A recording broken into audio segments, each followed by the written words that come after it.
The glass shattered again. It was the third time this week. Mr. Raymond Hale, one of the city's most powerful businessmen, closed his eyes and pinched the bridge of his nose as the sound of another terrified maid echoed through the marble halls. "Sir, I can't do this anymore," the woman stammered, clutching her bag, tears in her eyes. "That child, she's not normal." Before he could reply, she bolted for the door.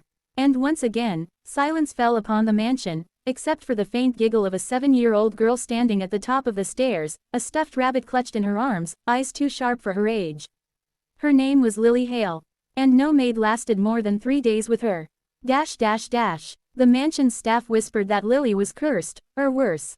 Since her mother's death 2 years ago, she'd become a storm no one could calm. She'd scream for hours, destroy toys, lock doors, and whisper cruel things that no child should even understand. Mr. Hale tried everything: nannies from elite agencies, therapists, even private tutors flown in from overseas. Each one left trembling, swearing never to return. Until one cold morning, a woman named Clara Evans arrived. She wasn't glamorous like the others. No polished accent, no designer heels. Just a soft smile, a simple dress, and eyes that carried a quiet strength, the kind that comes from surviving life's harder edges.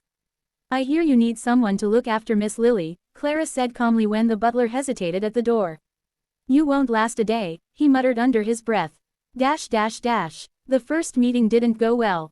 Lily sat on the floor, building towers out of porcelain cups, expensive, fragile, clearly chosen to make Clara nervous. "You're not going to tell me to stop?" Lily asked, her voice oddly steady for a child. Clara crouched beside her. "Why would I? You're being very careful." Lily blinked. No adult had ever said that. Usually, they shouted before she even touched anything. The tower wobbled. One cup fell and shattered. Lily froze, waiting for the scream. Instead, Clara just sighed gently. "Looks like one didn't want to stay." Happens sometimes. That day, for the first time in months, Lily didn't throw a tantrum. Over the next weeks, the impossible began to happen. Clara didn't discipline Lily like others. She didn't raise her voice or bribe her with gifts.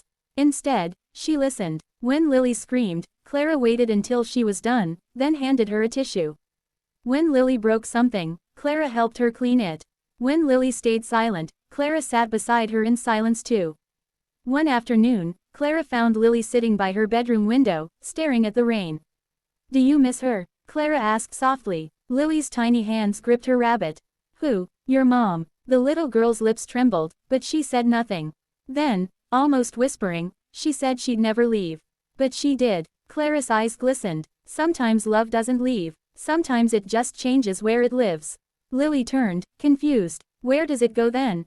"Into you," Clara said, placing a gentle hand on her chest. "And sometimes, into people who come to help you find it again." Mr. Hale noticed the change before he even understood it. Laughter began returning to the halls, soft, hesitant, but real. Lily started drawing again. She stopped locking herself in her room. Once, she even ran up to her father to show him a painting she'd made of Mom, Daddy, me, and Clara.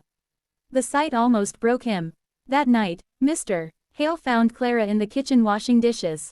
"I don't know what you're doing," he said quietly, "but, thank you." Clara smiled. She just needed someone who wasn't afraid of her pain. But peace didn't come without challenges. One evening, a reporter cornered Clara. Outside the mansion, snapping photos, shouting questions. Rumors had started that the mysterious maid was manipulating the millionaire, angling for a fortune. The next morning, Mr.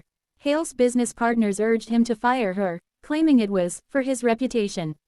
Clara overheard. Her heart sank, but she didn't plead. Instead, she packed her small bag, ready to leave quietly.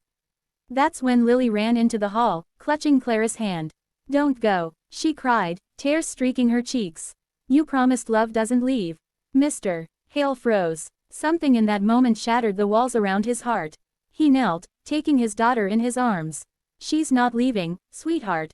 Not this time." He looked up at Clara, eyes filled with unspoken gratitude. "Stay, please." Months passed. Under Clara's care, Lily bloomed like a flower after a long storm. She smiled more, laughed freely, and began sleeping through the night without nightmares. One evening, Lily handed Clara a small box wrapped in blue ribbon. Inside was a crayon drawing. Clara holding her hand, the sun shining overhead. "It's us," Lily said proudly. "You're my family now too." Tears filled Clara's eyes. "That's the best gift I've ever gotten." Mr. Hale, standing quietly behind them, finally spoke. "You've done what no one else could, Clara. You brought my daughter back, and maybe, you brought me back too." Their eyes met, warm, genuine, and filled with something neither had expected to find again, hope. Months later, when people passed by the Hale mansion, they no longer whispered about curses or chaos. Instead, they saw a father, a daughter, and a woman who turned grief into grace, proving that love doesn't need wealth or perfection, only patience and kindness. Clara didn't just tame the millionaire's little daughter. She healed two broken hearts, doing the impossible not with magic, but with love that refused to give up.